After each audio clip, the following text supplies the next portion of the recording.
Séance ordinaire. Oui, je vais recommencer. Donc, bienvenue à cette séance du Conseil de la Merci de Métis, séance ordinaire du 9 février 2022, il est 19h02. Donc, je vous souhaite la bienvenue à tous. Je lance quelque chose. J'ai l'impression, on est sur une bonne lancée, que la prochaine fois, au mois de mars, on sera, je l'espère, en mesure de se voir en personne. Donc, c'est la dernière fois que. Il y a des avantages et des inconvénients. Quand même, on ne peut pas se le cacher de ne pas avoir à reprendre la route pour certains. Certains en ont plus que d'autres, quand même. C'est un avantage, mais je trouve qu'on perd beaucoup là, de relations entre nous. C'est quelque chose qu'on a travaillé, je pense, pendant 4 ans. Avec les nouveaux, là, on devrait reprendre notre nouvelle culture, je dirais, organisationnelle qu'on a mis en place depuis les dernières années là, avec vous à partir du mois de mars. Du moins, je le souhaite. Mais on devrait y aller. Donc, avant d'entrer dans les différents points, en fait, je ferai quand même l'ouverture et la prise de présence que je fais en ce moment. Et je vous demanderai si vous avez des points à ajouter. On en a ajouté dans le divers, je crois. Je ne sais pas si les gens ont la dernière version là, de mémoire. Joanne m'a dit qu'il y en avait qui avaient été ajouté. Oui, non, parce qu'habituellement, on l'imprime puis là, on ne l'a pas retourné avant la rencontre. Donc, en divers, il y avait bien révision du plan régional de développement du territoire public, volet récréatif touristique, PRD-TP. Gestionnaire en formation incendie, entente de partenariat territorial en lien avec la collectivité du BSL, bilan et renouvellement. Oui. Parfait. Est-ce qu'il y avait autre chose que vous souhaitiez ajouter? Non? Parfait. Je passais tout de suite au point, attendez un petit peu, là, 14. Parce qu'on a M. Ferté qui est avec nous. Puis, il y a le point 14, il y avait eu des questions par rapport aux travailleurs de rang qui avaient été faites par M. Magella-Roussel. D'ailleurs, je souhaite la bienvenue à M. Francis Dompierre qui représentera la municipalité de Saint-Joseph-de-Lepage. Bienvenue, M. Dompierre. Et je tiens à vous dire que c'est parce que M. Roussel, là, son état de santé, là, ça va bien, il est en sécurité, mais son état de santé est quand même plus difficile. Et puis, il va nous tenir au courant de sa situation dans les prochaines semaines et je vous tiendrai à mon tour là, au courant de son état de santé. Mais malheureusement, il devra passer sous le bistouri. Donc, ceci étant dit, je laisserai la parole à M. Ferté, donc peut-être pour le point 14, mais aussi pour expliquer, là, même si M. Roussel n'en est pas là, je pense qu'on voulait tous le savoir, qu'est-ce qui arrive avec le projet ou le dossier de travailleurs de rang. M. Ferté. Bonsoir tout le monde. Aujourd'hui, moi, je vais vous présenter une demande concernant un projet au niveau de la filière genévrier. C'est une demande de financement pour un projet qui serait déposé au FRR au niveau régional, pas au niveau de la MRC, au niveau régional, et c'est ça. Donc, pour faire une petite histoire courte, dans le fond, dans la région, ça fait plusieurs années, à peu près depuis 2015, qu'il y a une démarche pour développer les PFNL. Je ne sais pas si ça dit quelque chose à tout le monde, les PFNL. Quand on parle de PFNL, c'est les produits forestiers non ligneux. C'est tous les produits qui sont issus de la forêt, mais qui ne sont pas le bois, finalement. Puis, vous le savez, dans vos territoires, on a beaucoup de forêts. Et de la forêt, on peut tirer, oui, du bois, mais aussi, on parle de champignons quand il s'agit de cueillette, on parle de plantes sauvages. Mais on pourrait aussi parler, dans les PFNL bien connus et très cultivés au Québec, un petit peu moins dans la région, c'est par exemple les bleuets. À la base, c'est des produits qui viennent de la forêt et qu'on a domestiqués pour en faire une activité économique intéressante, surtout au Lac-Saint-Jean, mais on en a aussi un petit peu ici. Dans la région, puis un instant, dites-moi, n'hésitez pas à me couper, je sais que mon Internet a des fois des problèmes, si vous perdez, dites-le moi, Martine, tu me feras un signe si c'est incompréhensible. En fait, Jonathan, ça lag de temps en temps. Oui, c'est ça. Peut-être à fermer juste ton vidéo, tout simplement, c'est pas grave. On peux entend essayer. Ta charmante voix. C'est bon. Je suis pas sûr que ça va arranger grand-chose, parce que j'ai souvent ce problème-là, mais je peux essayer, on verra. Ouais, voilà, la caméra plus que le micro. Comme j'expliquais, les PFNL, ça fait quelques années qu'on souhaite développer la culture de PFNL et il y a plusieurs intervenants qui se sont mis ensemble pour travailler là-dessus. Dans la région, depuis 2015, il y a principalement 2 cultures qui ont été identifiées comme porteuses ou en tout cas d'intérêt pour la région. Il y a eu la noisette. parce que, effectivement, vous le savez, on en a naturellement, passablement dans nos forêts. Mais l'idée, c'est d'essayer de la mettre en culture et d'implanter des vergers de noisettes. Donc, il y a eu plusieurs vergers expérimentaux en partenariat avec des producteurs qui ont été mis en place. Aussi, est-ce que ça continue? Hein? C'est toujours. Est-ce que vous comprenez ou Ça l'a fait d'une fois seulement, mais okay, regarde, on comprend 88 %. OK, bon, je vais essayer d'être clair sur les 12 % qui restent. Donc, la noisette, il y a eu plusieurs démarches qui ont été faites autour de la noisette et genévrier, ça fait aussi quelques années que ça se parle. Ça avait été identifié comme un potentiel. Vous le savez, dans la Métis, on a le gin Mugo, enfin la distillerie de la Métis. Il y a des distilleries, il s'en est créé de nombreuses dans les dernières années et le potentiel vous le savez sûrement, mais le gin est fait essentiellement, ou du moins principalement à base de baies de genièvre et du genévrier sauvage, il en existe dans la région. Donc, 1 + 1 = 2. L'idée, c'était de dire, est-ce qu'on serait capable de produire du gin à partir de genièvre, de baies de genièvre qui seraient produites dans la région? Pour l'instant, ce serait juste la cueillette sauvage qui serait absolument pas rentable. Donc, l'idée était de voir comment on pouvait domestiquer ou du moins mettre en culture le genévrier s'il y avait un potentiel là-dedans. Donc, l'an passé, il y a 8 vergers qui ont été implantés à l'échelle du Bas-Saint-Laurent, dont un dans la Métis à Saint-Charles-Garnier, pour évaluer le potentiel de production. La présente demande de financement, elle est dans cette lignée-là, de poursuivre cette démarche au niveau du Bas-Saint-Laurent. C'est un projet qui est à la fois de la recherche, c'est-à-dire qu'on accompagne les producteurs dans l'innovation puis dans trouver des solutions, mais aussi c'est un projet de développement parce qu'on a des producteurs qui sont là puis qu'on accompagne. C'est un projet qui est porté par les saveurs du Bas-Saint-Laurent. Et qui est accompagné techniquement par Bioptère, qui est une compagnie qui est spécialisée dans notamment en tout cas, toutes sortes de solutions pour notamment les PFNL, les champignons et d'autres cultures. C'est ça. Et donc, le projet qui est présentement sur la table, c'est un projet qui serait sur 3 ans, à la fois pour développer les pépinières, pour développer la production, la régiculture, la récolte. C'est ça. Et ce qui est demandé à la MRC présentement, c'est une contribution sur 3 ans équivalente à 5 000 $, qui serait 500 $ par année en argent, donc 3 fois 500 $, et une contribution en ressources humaines, donc principalement moi ou un collègue à moi, pour siéger sur le comité de suivi du projet pour 3 500 $, pour une valeur globale de 3 500 $. Donc, 1 500 plus 3 500 sur 3 ans égale une contribution de 5 000 $ de la MRC. C'est ce qui est actuellement sur la table comme demande. Voilà. Est-ce que... je ne sais pas si ça suscite des questions ou... Questions, commentaires. Oui, Georges? Monsieur Deschamps, pardonnez-moi. Juste pour dire que, je ne sais pas si, peut-être dans l'histoire, il manque un bout d'historique. Parce que ça a été développé après des années 90, début des années 2000, autant à la pépinière Saint-Plus que dans la région de Matane, la culture de genévrier. C'est-à-dire qu'on a fait différentes expérimentations au niveau de la culture, de la pousse et compagnie. Nous autres, en même temps, ça regroupait à la fois l'arbousier, mais l'île du Canada. Puis il y aurait peut-être de l'expertise à aller chercher là. Il doit rester, d'après moi, ils sont encore là, une centaine de plants matures près de la pépinière, là, en bordure de pépinière. Mais la région de Matane aussi avait tenté de faire de la production intensive. Là. OK. Ah, ben, j'étais pas au courant de ça. Moi, j'avoue que c'est un dossier sur lequel c'était Benoît, mon collègue, avant dessus, mais je vais rapporter ça au comité. Merci, M. Deschamps. Monsieur Dubé.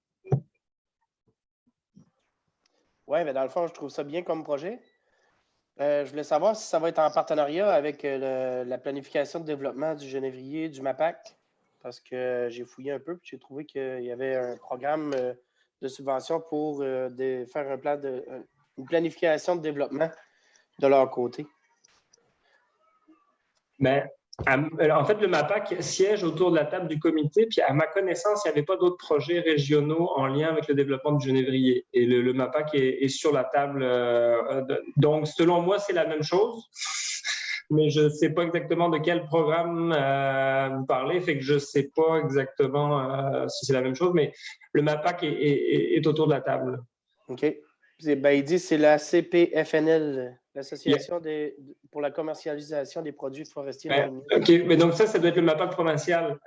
Et effectivement, la CPFNL, c'est l'Association provinciale des producteurs forestiers non INU. Le comité régional, donc du Bas-Saint-Laurent, qui travaille sur le noisette, genévrier et éventuellement d'autres plantes, est effectivement en lien avec la CPFNL, qui est l'association provinciale. Le projet, présentement, n'est pas avec la CPFNL, mais les liens sont faits, les connexions sont faites entre les deux entités. Oh! C'est correct, ça fait partie de la game. Autre question, commentaire? Oui, Georges? Monsieur Deschamps, pardon. Oui, juste pour ajouter, je pense que c'est pour le peu d'argent qu'on met dedans, pour le moment, je pense que c'est un bon projet d'aller valider tout ce qui peut exister, tout ce qui est la capacité de production du genévrier, surtout en l'introduisant au niveau de la conception des gins et compagnie. Au départ, c'est déjà une plante considérée comme médicinale. Il y a certaines propriétés qui sont intéressantes. Tant mieux si on peut l'introduire à travers de la boisson. C'est un plus pour la région. Excellent. Merci beaucoup. Monsieur Fortin. Le micro est fermé, Monsieur Fortin. Je partage l'avis de mon collègue. Je crois qu'on devrait aller de l'avant avec un tel projet qui est porteur, qui nous permet d'envisager de nouvelles avenues, de diversifier notre économie dans un domaine qui touche l'agriculture, qui est porteur pour la métisse également, et puis qui nous permet d'être à l'avant-garde. Donc, j'appuie la proposition. Monsieur Véro. Par ailleurs, il y a pas mal de terres en friche aussi, surtout dans les hauteurs, là, dans les hauts plateaux. Ça fait que ça pourrait être utile dans notre coin aussi. Là. Je suis convaincu qu'on est capable de trouver de la place, surtout pour des éléments qui peuvent nous aider à composer du gin. On est prêt à... on va trouver quelque chose. Dans le fond, on leur offre tantôt, on se souviendra que c'était une proposition de M. Deschamps et un avis de M. Fortin, c'est bien ça. Donc, si vous êtes d'accord, moi, je peut-être avec l'autre question, M. Ferté, à propos des travailleurs de rang. Oui, M. Dompierre, vous vouliez intervenir? J'aurais peut-être une petite question, si ça ne dérange pas les gens.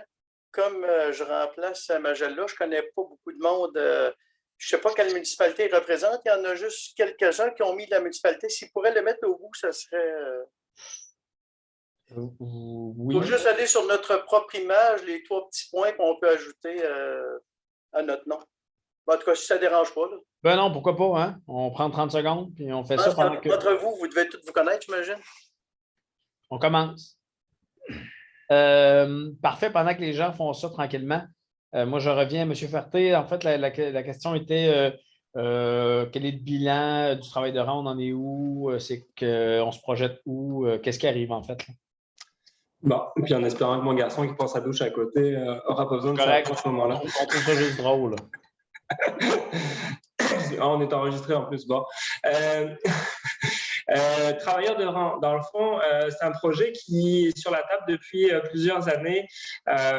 Juste pour, pareil, faire un petit historique, la Matapédia avait un projet pilote pendant quelques années où est-ce qu'ils avaient fait l'embauche d'une travailleuse de rang. Il y a 2 ans, il y a eu des démarches pour avoir un service qui serait au niveau de la région au complet.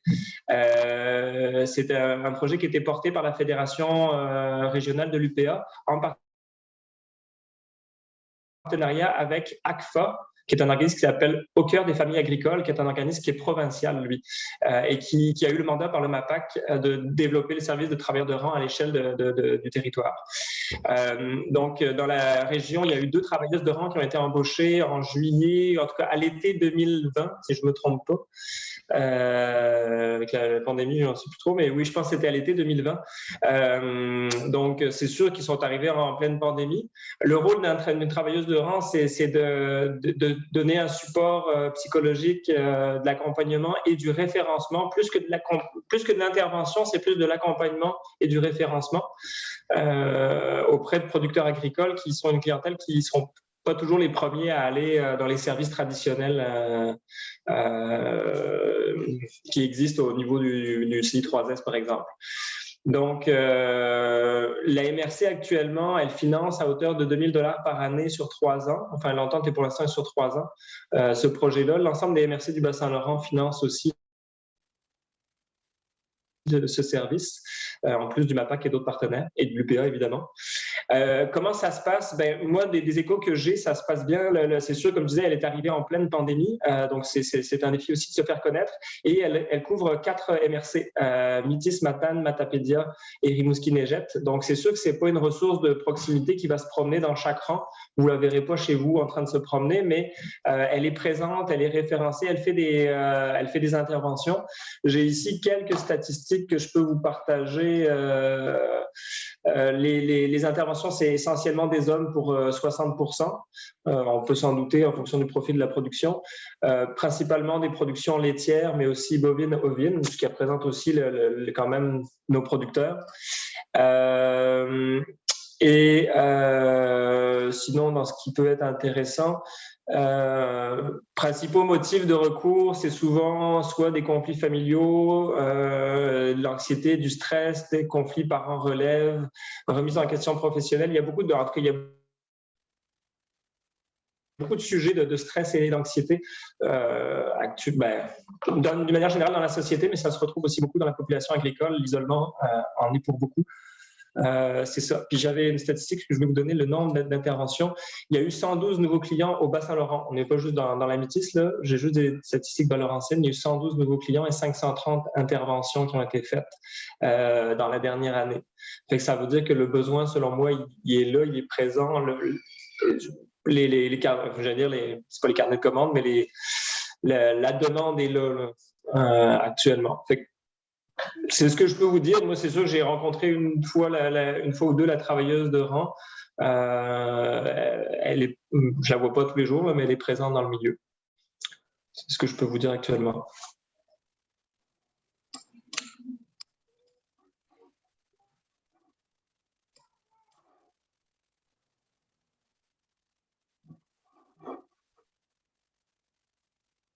Excusez, j'étais là, je parlais dans le vide comme un oiseau.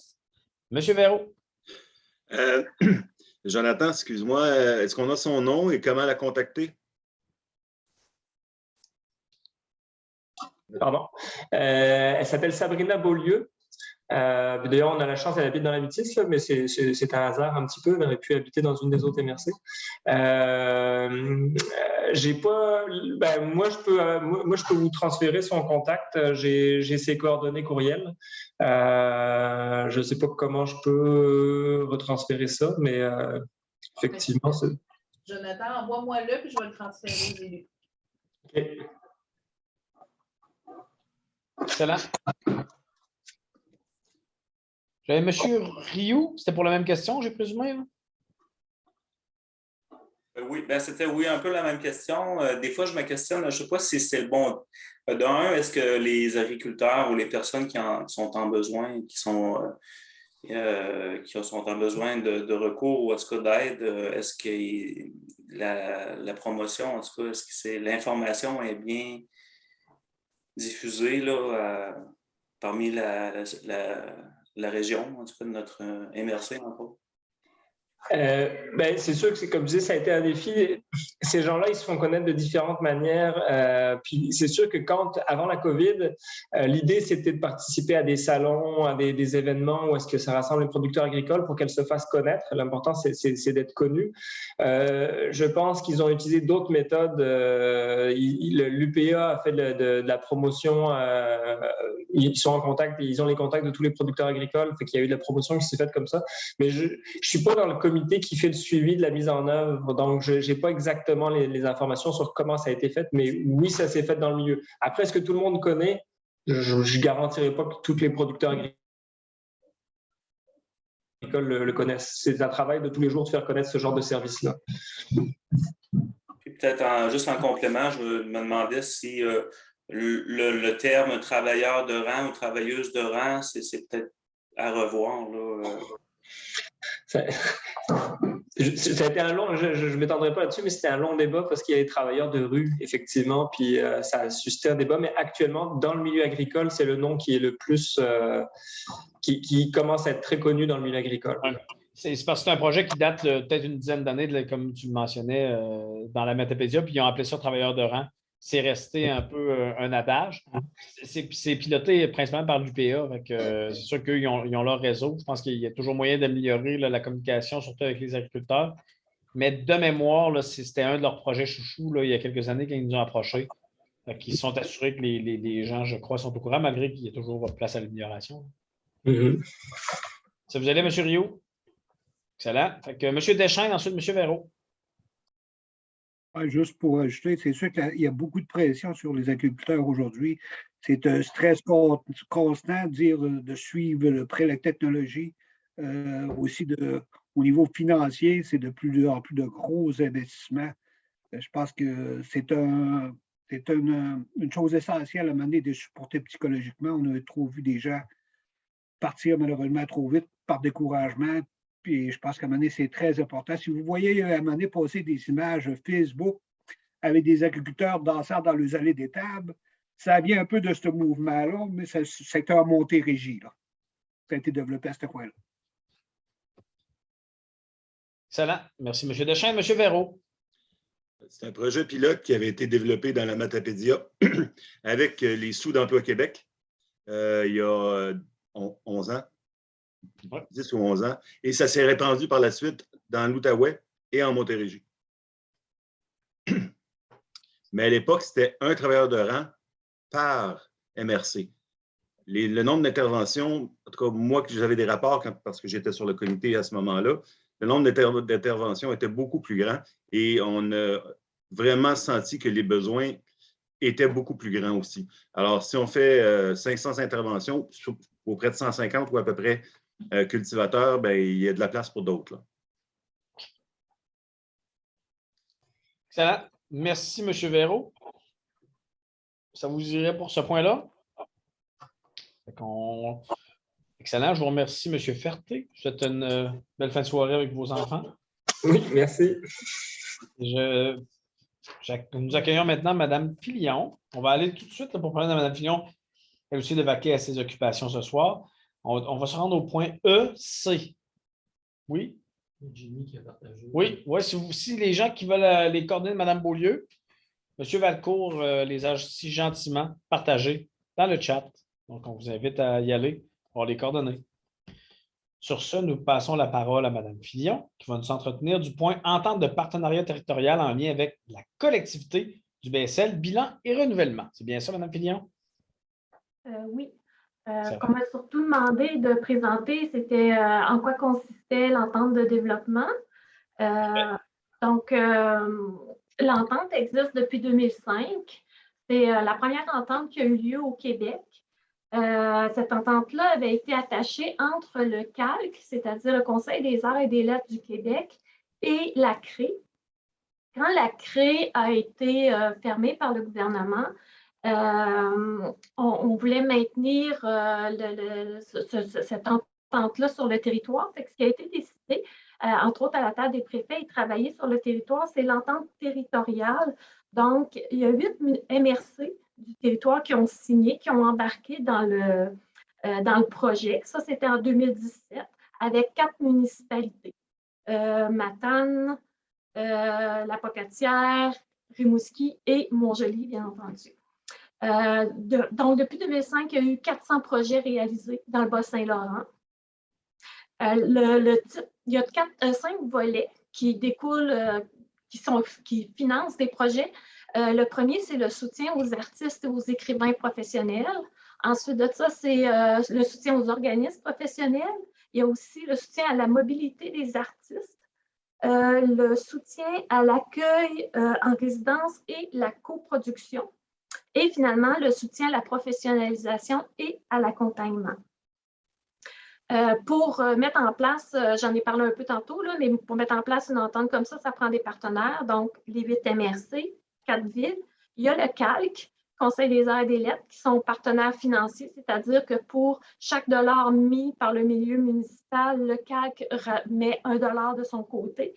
Et c'est lui qui fait la direction du processus de sélection des projets. Il y a aussi le CRD maintenant, depuis le début, dans le fond, depuis le 2017, depuis que les CRE ont été abolis, qui s'assure, lui, du suivi administratif. Et le Conseil de la culture, maintenant, c'est Culture Bas-Saint-Laurent, qui, lui, s'assure de la promotion et coordonne le service d'accompagnement et professionnalisation. Et pour l'entente à venir, ils veulent approcher les ATR, Bas-Saint-Laurent-Gaspésie, pour amener l'argent additionnel à l'entente. Pour vous donner une idée des chiffres, là, en 2019-2021, il y a eu un total de 1 81 000, au-dessus d'1 million d'investis, excusez-moi. J'ai passé la journée des chiffres, je suis mêlée. Au-dessus d'1 million d'investis au Bas-Saint-Laurent dans les projets culturels, dont 70 000 a été rajouté par le CALC sans appariement. C'est-à-dire qu'il y a eu des sommes additionnelles, puis ils n'ont pas exigé que le milieu en mette autant. De tous les projets menés, il y a quand même eu 80% de ces projets-là qui se déroulent sur plus de 2 MRC. Par exemple, dans la MRC de la Métis, en 2 ans, il y a eu 4 projets financés sur notre territoire, mais il y en a eu 9 réalisés. C'est-à-dire qu'il y a des projets qui étaient financés dans d'autres MRC, dont une partie s'est déroulée chez nous.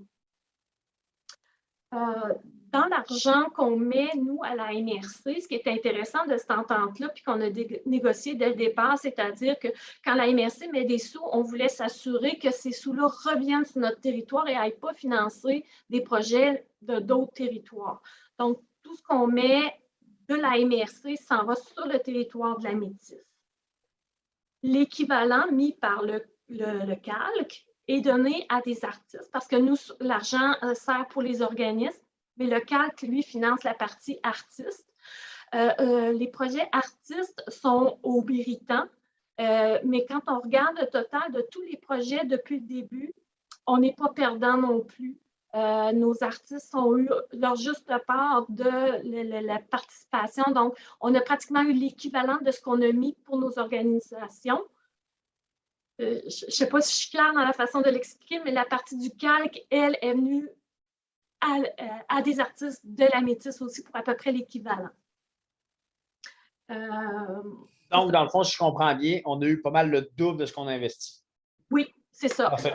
Ouais. C'est bon, parce qu'au début, quand tu as dit on a eu l'équivalent, je fais que dans le fond, c'est du 1 pour 1, mais là, on a du 2 pour 1. Oui, c'est ça. C'est ça, c'est qu'au départ, on est sûr que l'argent qu'on investit reste chez nous.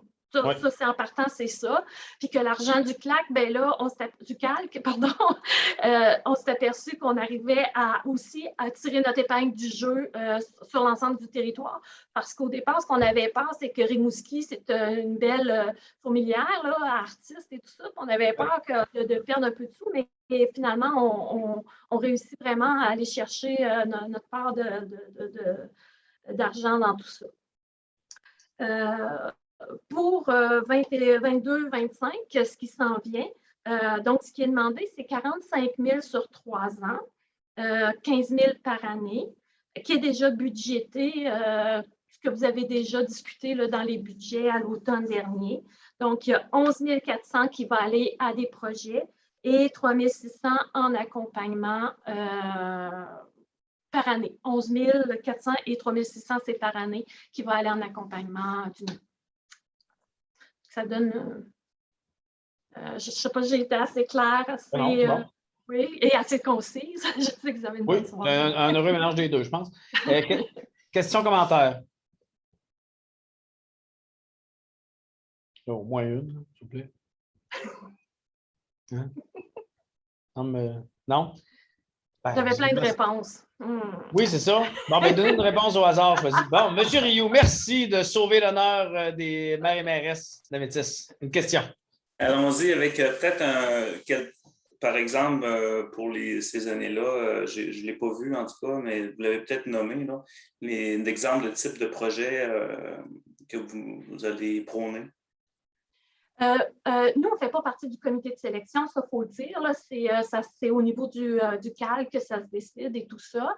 Les projets, entre autres, dernièrement, il y a eu le projet avec le CLAC qui a fait une exposition à la BOA, la bibliothèque de Sainte-Flavie, Montjoly, Château-Landry et Jardin de Métis. C'est une exposition de Sébastien Thibault, un artiste qui fait de Matane, mais qui une exposition vraiment intéressante. Il fait des illustrations, entre autres, dans la revue L'Actualité. C'était une très belle exposition qui s'est déroulée à 3 endroits sur le territoire. On a aussi des artistes comme Sylvia Timmons qui a fait un beau projet aussi. C'est souvent en lien avec le territoire. Il faut que ce soit en lien avec le territoire. Ça, c'est important dans les projets là, qui sont sélectionnés. Les organismes culturels, je sais que ce n'est pas une question. Bruno voulait que j'apporte une réponse. Dans les organismes culturels, on n'en a pas beaucoup des professionnels reconnus. C'est les Jardins de Métis et le CLAC. Donc, depuis le début, ces deux organismes-là, principalement le CLAC, bénéficient des sommes d'argent de cette entente-là. C'est des projets, ce n'est pas au fonctionnement, c'est un petit peu plus difficile parce qu'à chaque fois, il faut qu'ils redemandent et tout ça. Mais c'est important parce que comme on n'a pas beaucoup d'organismes professionnels, c'est important de s'assurer qu'on les consolide tout en rêvant un jour d'en avoir davantage sur le territoire. Là, si je ne me trompe pas, Nadia, c'est possible, c'est cette entente-là qui nous permet par la suite, là, quand on reçoit des bourses de cette dernière, de pouvoir aller aux bourses du CAC, c'est bien ça? Aux bourses nationales. Non, pas nécessairement. C'est pas celle-là, tu sais, il y a des bourses qui sont remises, mais c'est un autre, c'est de l'argent à part, ça. Parce qu'on parle de bourses, tandis que ça, c'est du financement au projet. OK, mais en fait, c'est pour l'entente qui avait été initiée par la Commission jeunesse à l'époque. Oui, c'est ça. Ça vient de là, mais ce n'est plus des bourses. Oui, parfait. Mais je veux dire, c'est celle-là. C'est une façon pour. Tantôt, c'était pour challenger Georges là, qui nous faisait l'histoire un peu de la baie Genévrier à l'époque. Anecdote, il y a le directeur DG du CAL qui est au Bas-Saint-Laurent, rencontre à l'époque, je suis président de la commission jeunesse avec Gérald Baudry, Michel Lagacé qui est à la CRE. Et puis, il dit, on lui propose de faire justement une entente parce que ce n'était pas possible d'aller aux bourses ou peu importe, au fonds qui était au calque. Il fallait être reconnu comme un professionnel. Fait on préfère un genre d'entre-deux, puis par la suite, tu peux t'inscrire aux autres. Puis il nous lance en boutade, il dit, s'il augmente mon budget à la culture, je vais être la première région à signer une entente. Fait que quelques mois plus tard, il y a une augmentation du budget à la culture. Fait que dans l'après-midi même, son téléphone a sonné, puis on a dit, tu as pris un engagement devant nous autres, tu viens. Puis c'est de même qu'est née la première entente. C'était assez drôle. Mais donc, on en est là aujourd'hui. Monsieur Dubé, question. Oui, comment qu'un organisme fait pour se faire reconnaître comme professionnel? Ça dépend de l'organisme et de la discipline. Selon la discipline, on arrive à établir son professionnalisme avec la reconnaissance par les pairs. Donc, il y a tout un cheminement selon chaque discipline, selon les activités, selon le nombre d'années, selon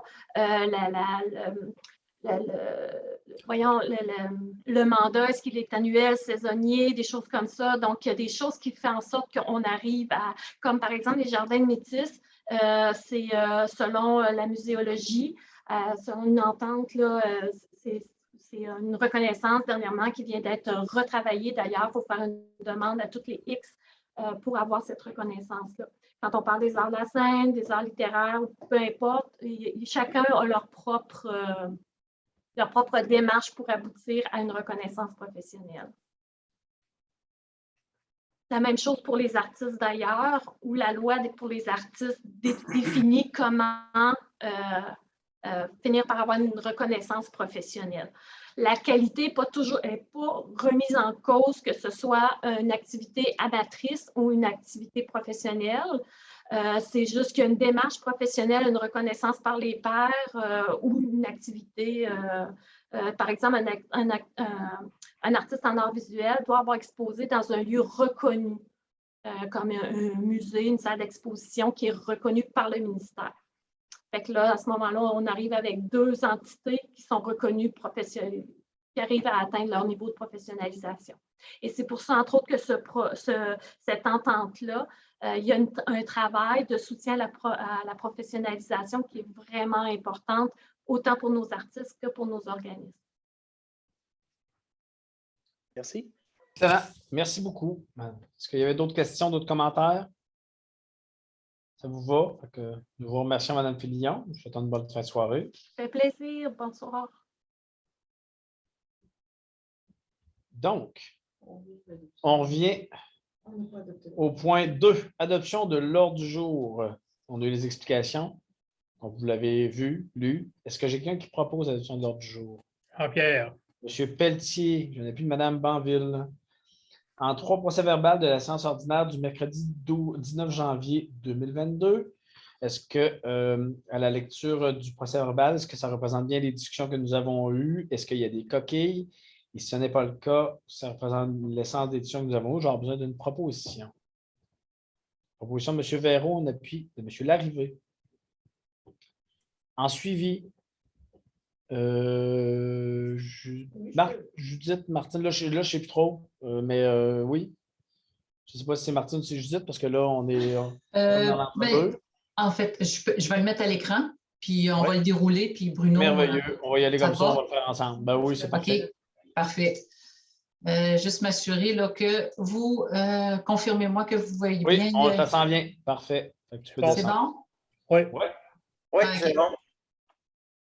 Alors, peut-être, Bruno, tu me donnes les indications. Vas-y, descends, puis je vais le faire là, à mesure. Là. Oh, OK. Tu peux, OK, non, c'est bon, vas-y, continue. C'est bon. Il n'y avait pas vraiment de suivi à faire sur ce procès-verbal. Je l'ai regardé tantôt. Oui, non, ça c'est bon, continue. Il n'y a pas de suivi là. Non. Il y a peut-être un suivi plus haut, là, je m'excuse, mais j'avais vu suivi. Non. Ouais, je sais pas.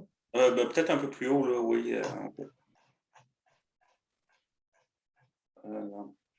Encore un petit peu. C'est peut-être suivi, OK, 3.2. Non, c'est le suivi sur le procès-verbal de la réunion d'avant. Oui, tout à fait. C'est juste l'inscription du suivi. Mais il ne sera pas inscrit suivi. C'est juste que quand je vois les points passer, s'il y a des points que j'ai à vous parler, je vais vous en parler. Bon, ça, il n'y a pas de suivi à faire là-dessus. Commission d'aménagement, on va y en parler tantôt, je présume. L'appui aux partenaires, c'était fait, c'est envoyé.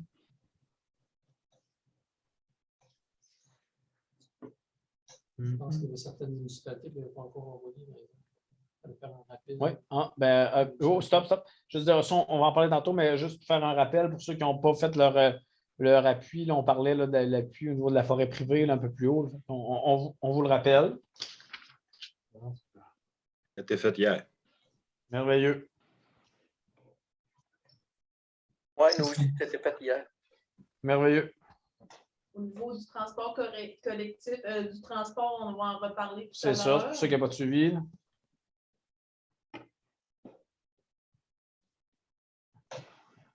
Ça, c'est les différents comités. Tantôt, on va nommer encore une personne. Il n'y a pas de suivi à faire là-dessus. Même chose. Ça, il n'y a pas de suivi à faire là-dessus. Non plus.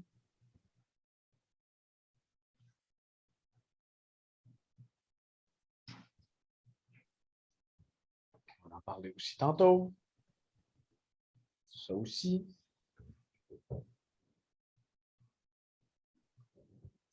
Moi, on va arriver à la fin, puis il n'y en aura pas.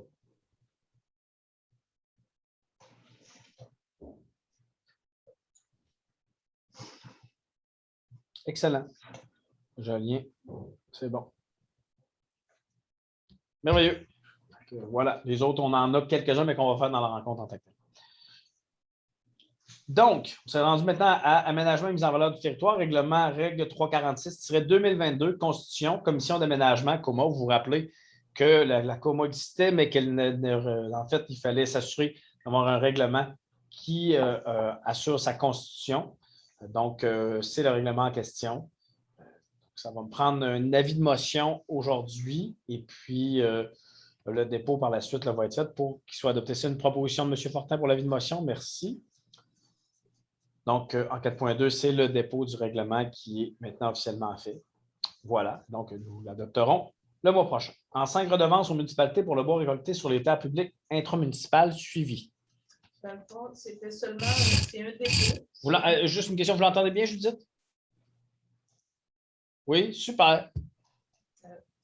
Je t'ai coupé dans ton élan. Là. Oui, mais je suis désolé. Je vais retourner chercher mes documents. C'est bon.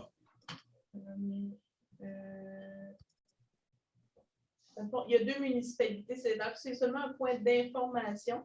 C'est que le groupement forestier a fait des coupes, dans le fond, au niveau de 2 municipalités. Et c'est pour aviser qu'il y a eu, dans le fond, des coupes de fait. Et c'est 3 municipalités, donc à Léotard, Saint-Charles-Garnier et Saint-Gabriel. Et au total, c'est un montant de 3 532 $ qui a été payé à ces 3 municipalités-là. Chaque municipalité a reçu une lettre là, qui vient spécifier le montant qu'il a reçu. La redevance était établie à 2 $ du mètre cube là, pour le résineux et à 90 sous du mètre cube pour les autres essences qui ont été récoltées, incluant les pinettes de Norvège. C'est un rapport qui a été fait par notre ingénieur forestier. C'était seulement un point d'information à vous donner. Ça vous va? Parfait. On irait donc au point 6. Oui, M. Rio? Ben, en fait, je ne sais pas, Saint-Gabriel ne semblait pas avoir dans les documents qu'on avait une redevance qui avait été émise. Ah, ben moi, ici, j'ai Léotard à 2700. J'ai Saint-Charles-Garnier. Ah non, excusez, il est sur ma liste, mais il est à 0.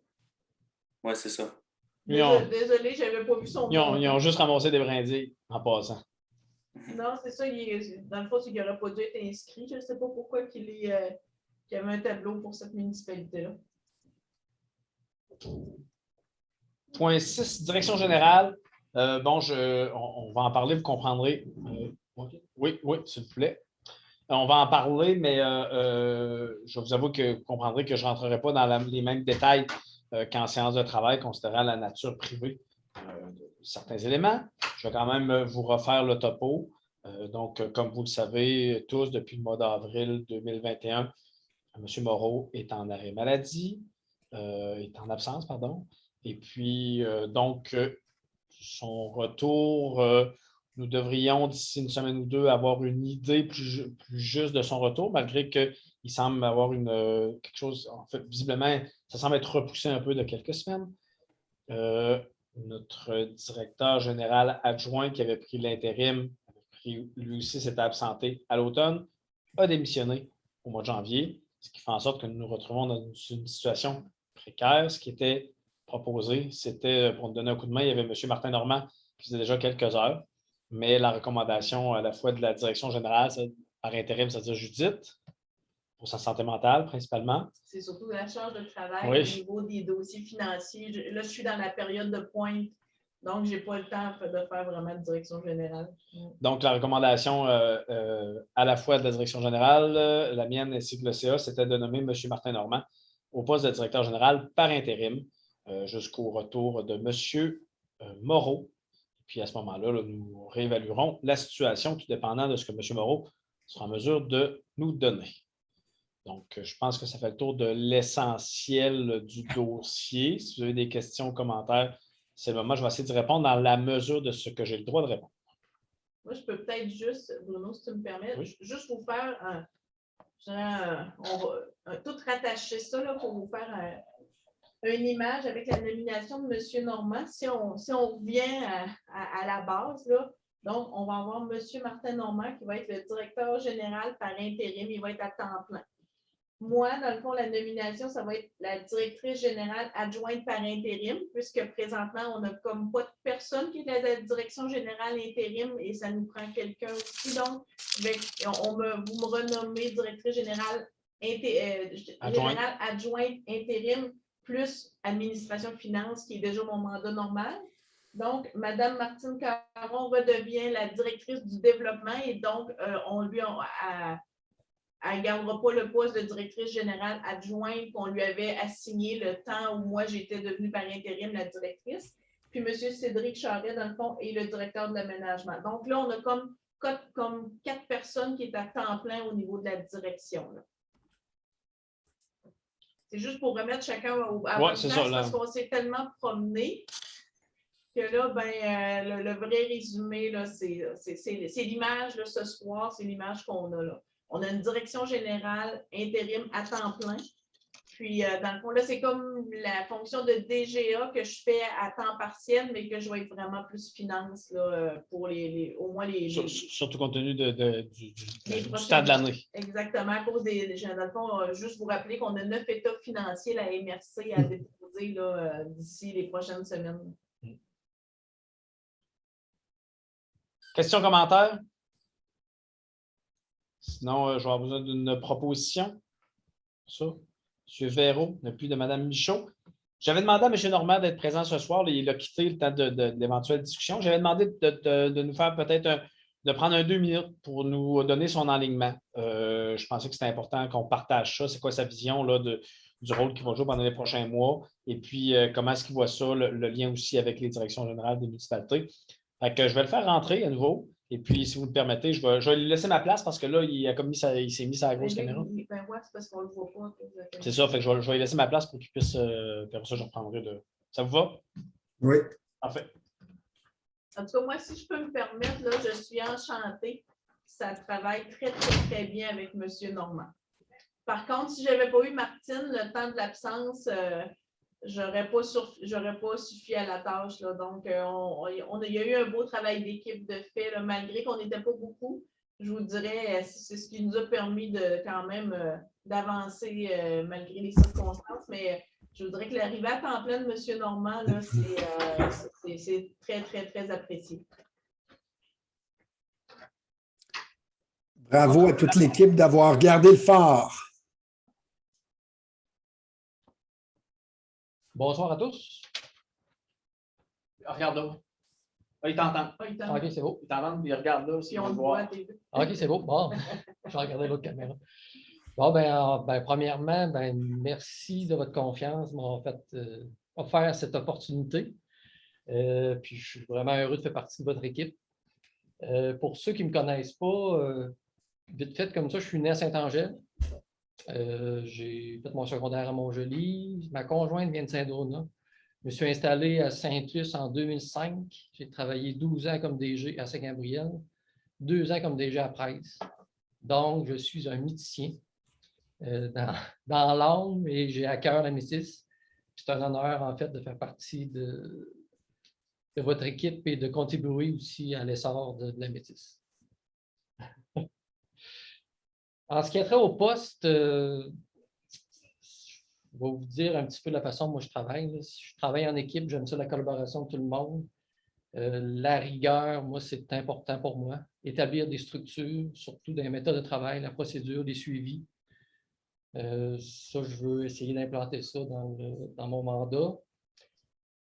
C'est sûr que l'objectif à court terme, ça va de stabiliser l'appareil administratif parce que vous le savez, depuis presque 1 an maintenant, c'est instable, hein? C'est le mot, avec soit des départs, des maladies. Donc, stabiliser en partant, je pense que ça va rassurer bien des gens. Il y a certains employés, ça va leur faire du bien de savoir qu'il y a un petit peu de stabilité. Là, pour l'instant, je suis en mode prise d'informations, prise de données. Pour avoir le portrait juste, parce qu'en fait, j'ai toujours été un peu de l'externe. Je voyais ça de l'externe une fois ici en place parce que je n'apprends beaucoup. Il y a beaucoup de choses que je ne connaissais pas de la MRC, donc je suis en analyse. Ça va se refléter par des petites actions au départ parce que je serais mal placé au début de faire des gros changements, surtout que c'est un poste intérimaire pour l'instant. Donc, vous ne verrez pas de gros changements pour l'instant, ça va être des petites choses. Puis ça va être difficile de faire des gros changements parce que là, j'appelle ça une période de redressement un petit peu. On essaie de rétablir les choses, puis même dans certains dossiers, du rattrapage à faire. Donc, avant d'implanter des nouvelles méthodes et tout ça, on va essayer de stabiliser tout ça avant. Donc, je terminerai ainsi, puis je vous dirais qu'au fil des semaines qui vont suivre, dépendant de la situation de l'intérim, je vais vous faire part un peu plus de ma philosophie, comment je vois ça, puis d'essayer d'arrimer ça avec votre vision aussi, puis l'orientation que vous voulez donner à l'organisation. Fait que merci encore beaucoup pour votre confiance. Questions, commentaires? Est-ce qu'on peut faire comme avec Martine, l'applaudir? Non. C'est pas nécessaire. Mais on peut quand même applaudir Martine, par exemple. Oui, Martine, Judith. Ça fait longtemps. Moi, je vais en profiter tandis que j'ai la tribune pour remercier Judith et Martine là, parce que sans elles, disons que ça sera encore plus difficile. Puis vous êtes choyés d'avoir, en tout cas, ces deux piliers-là qui sont toujours là et qui ont tenu le fort, comme vous avez dit tantôt. Ça fait que bon applaudissement aussi. Bon applaudissement.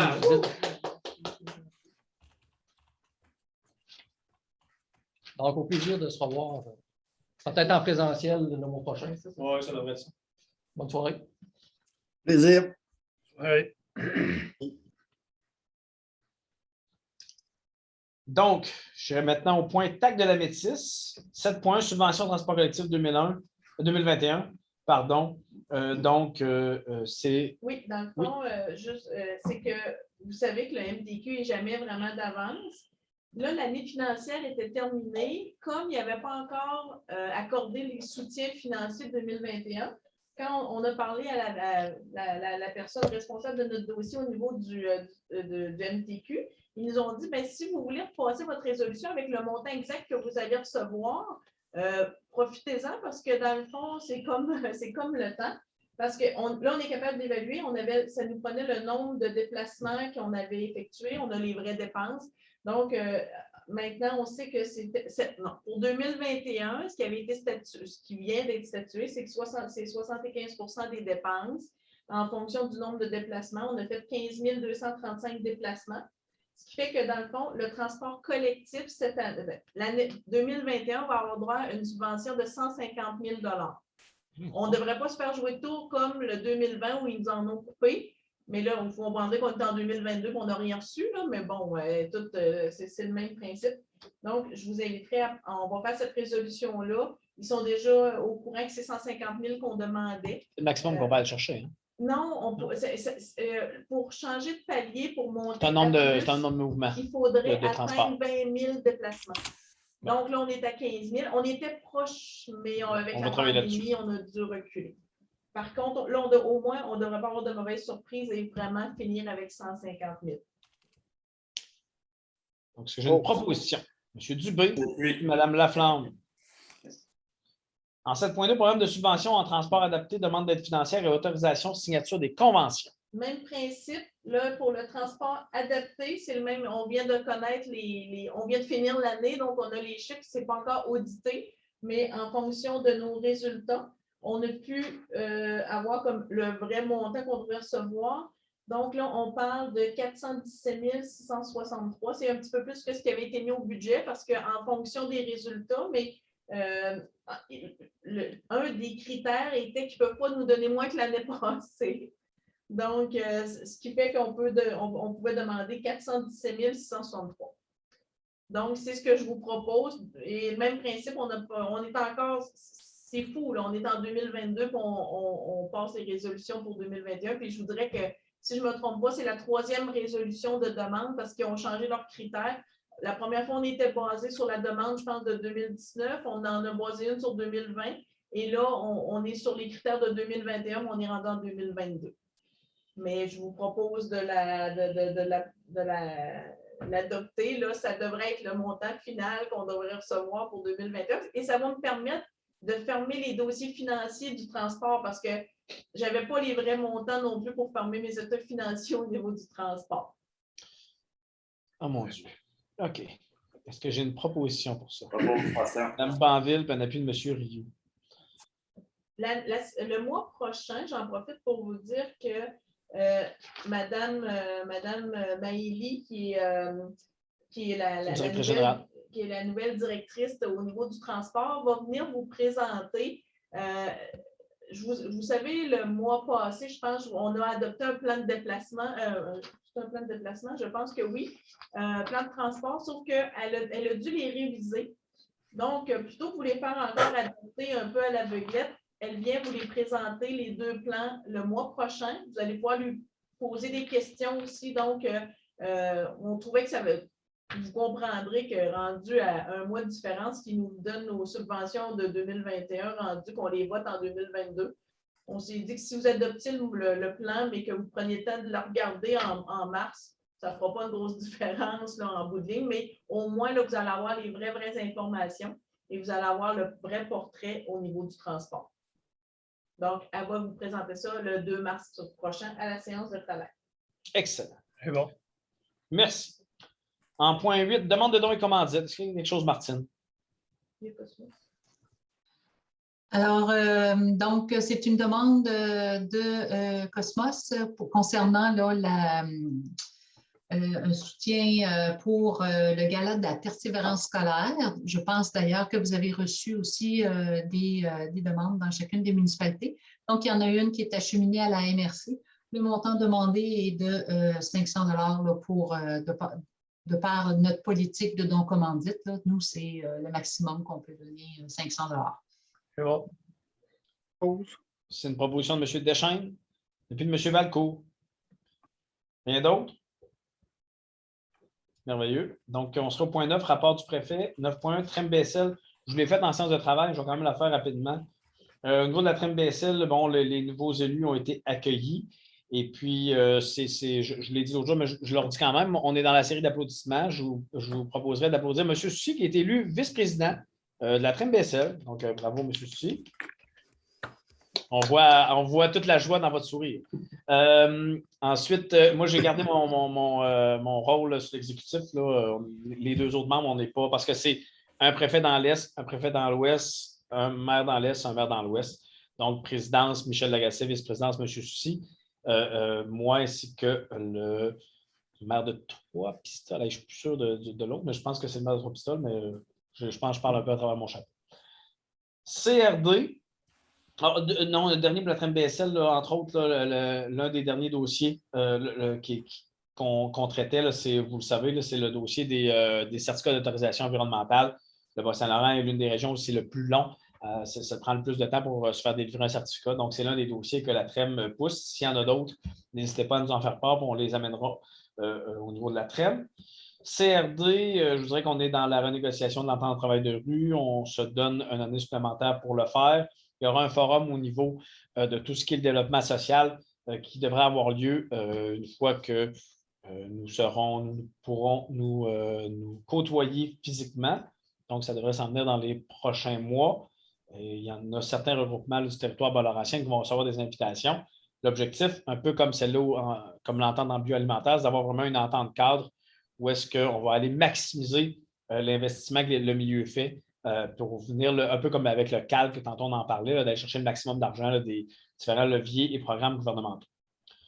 FQM, bon, on a seulement fait la première rencontre. Dans le fond, je vous dirais que généralement, ça a bien été. N'hésitez pas aussi dans ce dossier-là. Si vous avez des dossiers que vous voulez qu'ils soient amenés à un autre niveau, vous m'en parlez. Moi, je vous en ai déjà parlé aussi. Il y a toute la question des municipalités vitalisées ou dévitalisées, des critères de sélection, ainsi que la péréquation là, qui fait des montagnes russes, qui sont des dossiers que je veux porter. Aussi, j'avais de l'intérêt, mais j'avais aussi été approché là, pour le comité aérien. Vous n'en serez pas surpris. Régie de l'aéroport, donc, je vous le mentionnais aussi la semaine dernière, très bonne année. On a fini l'exercice financier avec des surplus de 587 000 $, des projets pour une trentaine de millions. On a 19 millions qui sont actuellement financés.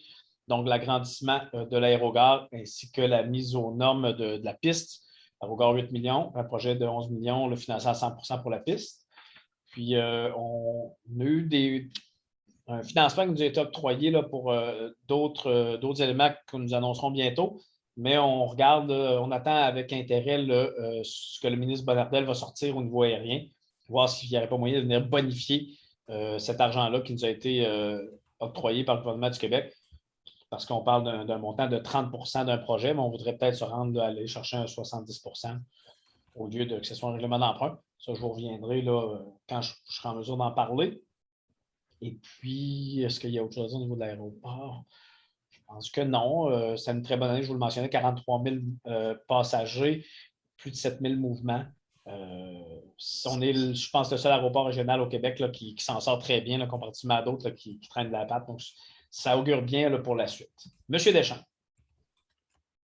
Oui, juste pour ramener un dossier au niveau de la FQM, ce dossier qu'on a déjà discuté, qu'on a déjà amené à la FQM, mais qui n'a pas bougé beaucoup, c'est le dossier de redevance forestière, comme on a vu tantôt, ce que ça peut donner au niveau des revenus forestiers versus ce que ça peut coûter pour monter le plan stratégique forestier.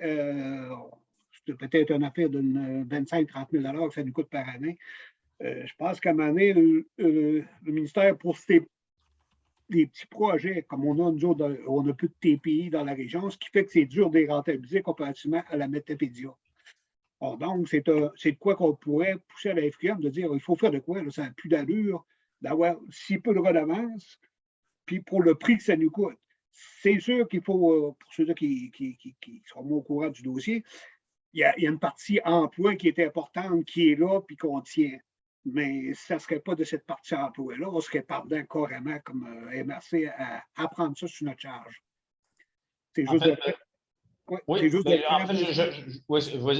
allez-y, M. Deschamps. Ouais, c'est juste de ramener ça à la FPM, puis je parle de retaper dans le clou ou de trouver des manières de s'affilier à d'autres MRC pour diminuer ces frais-là, parce que on a affaire au même titre à développer nos TPI comme si ce serait les terres de la couronne à l'intérieur des autres lots. Puis j'entendais certains dire ce n'est pas des lots qui font réellement partie de chaque municipalité. Non, c'est des lots qui font partie de chaque municipalité. Au même titre qu'une école, c'est public, mais c'est à l'intérieur d'une municipalité. Pour les lots intramunicipaux, on reçoit des taxes. Or, donc, ça fait partie de nos lots comme des lots privés, sauf que c'est des lots intramunicipaux qui appartiennent au ministère, sous gestion de la MRC. En fait, actuellement, ce dossier-là, il est traité à la TREM. C'est M. Bertin-Denis qui est, je dirais, le porte-étendard de la région, parce que c'est des ententes qui sont signées au niveau régional. Puis là, on a accepté de le signer, mais ce qu'on a mentionné, c'est que s'il n'y avait pas de changement au niveau des redevances, on ne signerait plus. Et puis, ce serait le ministère qui aurait à s'occuper de ses propres lots intramunicipaux. Parce que, mis à part la Matapédia, l'ensemble des MRC ne sont pas en bonne condition. Là. On n'a pas assez, justement, de l'eau pour avoir une masse critique nécessaire là, pour faire à la fois tous les plans d'exploitation. Je ne connais pas les termes exacts, mais aussi s'assurer que les travaux sylvicoles sont faits. Fait que, oui, j'imagine parce que M. Denis veut l'amener aussi à la FQM, parce que là, on s'est comme un peu séparé les dossiers. Puis, mais il y a eu déjà plusieurs rencontres qu'on a fait depuis quelques mois, à la fois avec Caroline Proulx, notre ministre régionale, et le ministre des Ressources naturelles. Je vous dirais que c'est la personne au cabinet là, ce qu'on m'a dit, c'est que dans les rencontres, le ministre, il n'y a jamais de problème. C'est toujours le sous-ministre, M. Latrimouille, déjà avec un nom particulier, qui mettrait beaucoup de bâtons dans les roues. Mais on rencontre là, la semaine prochaine, l'autre semaine, Mme Proulx, on devrait avoir un suivi là-dessus, M. Deschamps, là, puis je vous en ferai part à ce moment-là. Qu'est-ce qui arrive? Parce que effectivement, c'est passé. Surtout, là, ils disent que c'est la tordeuse là, qui accapare une partie de l'argent. Mais on leur a démontré là, que c'était deux choses bien différentes. Mais je vais vous revenir avec une mise à jour peut-être au mois de mars. Rapport des différents comités. Je ne sais pas s'il y en avait des gens qui ont des présidents de comité là, qui, là, je comprends qu'on vient d'être nommé, là, puis c'est un peu juste que moi, il va toujours être dans l'ordre du jour, là, fait que je vous le mentionne. Là, fait que je ne sais pas s'il y en a qui veulent rapporter certaines informations des différents comités. Sinon, ça sera tout simplement, on va le faire à tous les mois. Fait que fait que soyez pas surpris, je vais toujours ramener ce point. Ça vous va? Bon. Oui, M. Deschamps? Oui, juste pour ramener l'information que j'ai vous informé la semaine dernière, puis le ramener au grand public qui nous écouterait, juste pour mentionner qu'au niveau de la régie, les gros dossiers qu'on a discutés lors des dernières réunions, ça a été principalement le dépôt du plan environnemental pour la multiplateforme, mais aussi la collaboration avec l'ensemble des autres MRC qu'on aurait pu développer. Pour le moment, on l'a étudié. M. Dufour nous a déposé une première étude qui ne semble pas être des plus rentables pour la MRC de la Métis et de la Matapédia d'aller vers un échange de matières résiduelles et de compost. C'est pas mal tout pour les matières résiduelles et la régie des matières résiduelles.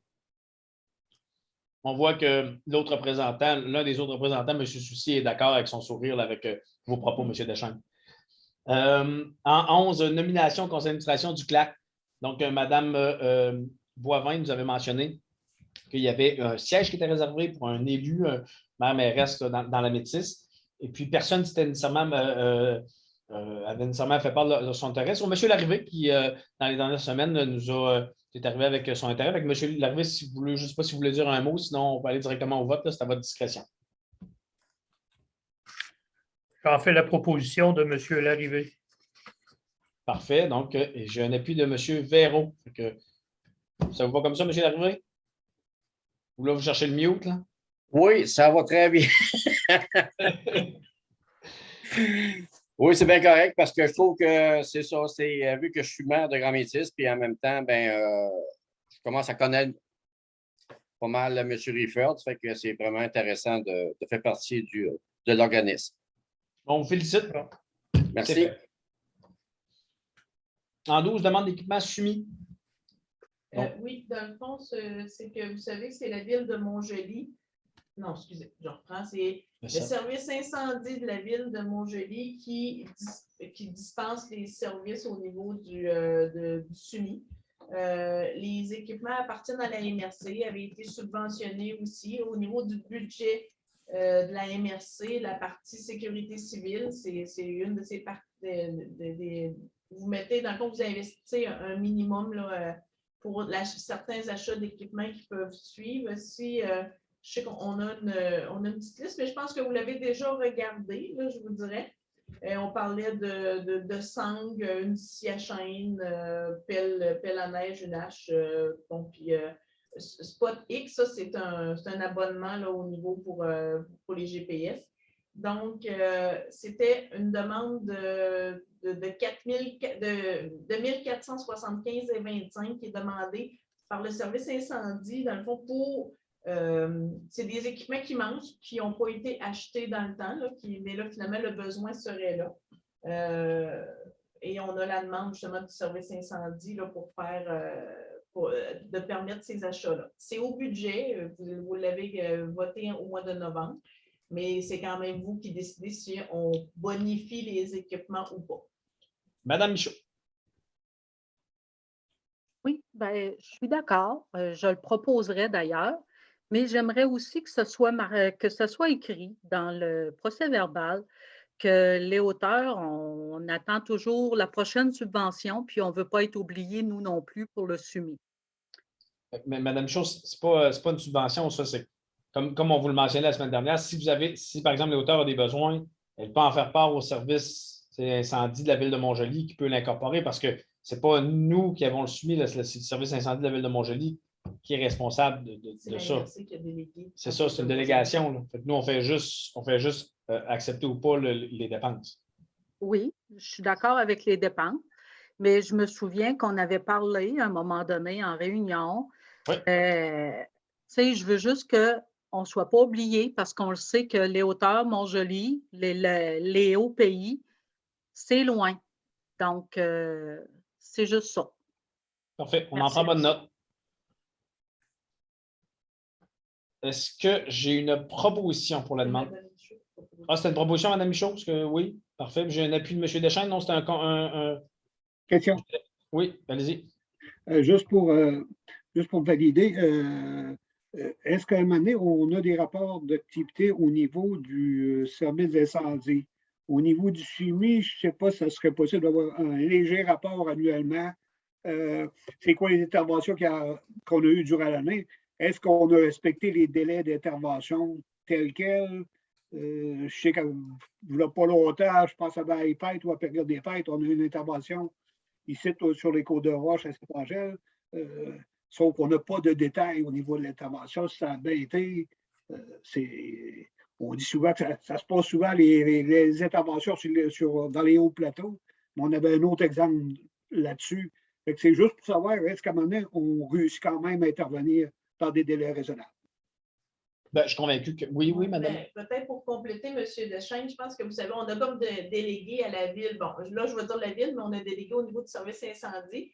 Je pense qu'on pourrait demander, parce qu'on reçoit quand même des factures quand ils font des interventions, mais ça pourrait faire partie du protocole d'entente. Dans le fond, ils nous justifient certains achats, mais je pense que ça pourrait faire partie aussi de leur demander un rapport annuel, de nous dire, ben, c'est quoi vos interventions qui se sont faites chez vous? Puis, qu'est-ce que ça représente aussi comme temps homme, si les délais d'intervention exactement. Je pense que ça pourrait être un critère à ajouter à l'entente avec les services de la ville pour s'assurer que justement les délais sont respectés et que le service est de qualité, si on veut. Effectivement, ce serait très, très, très logique. Moi, on en prend bonne note. Puis, je vais pouvoir le demander. Même si vous voulez, je peux demander à M. Robert Roger, voir s'il pourrait me sortir au moins peut-être un préliminaire pour 2021, qu'est-ce qui s'est passé. Effectivement, ça viendrait donner une justification ou à la Ville de Montréal de garder le service ou de ne pas le garder. Fait qu'on verrait à un moment donné, on a-t-il réellement besoin de services de milieu isolé dans le secteur Montréal ou ça devrait être déplacé?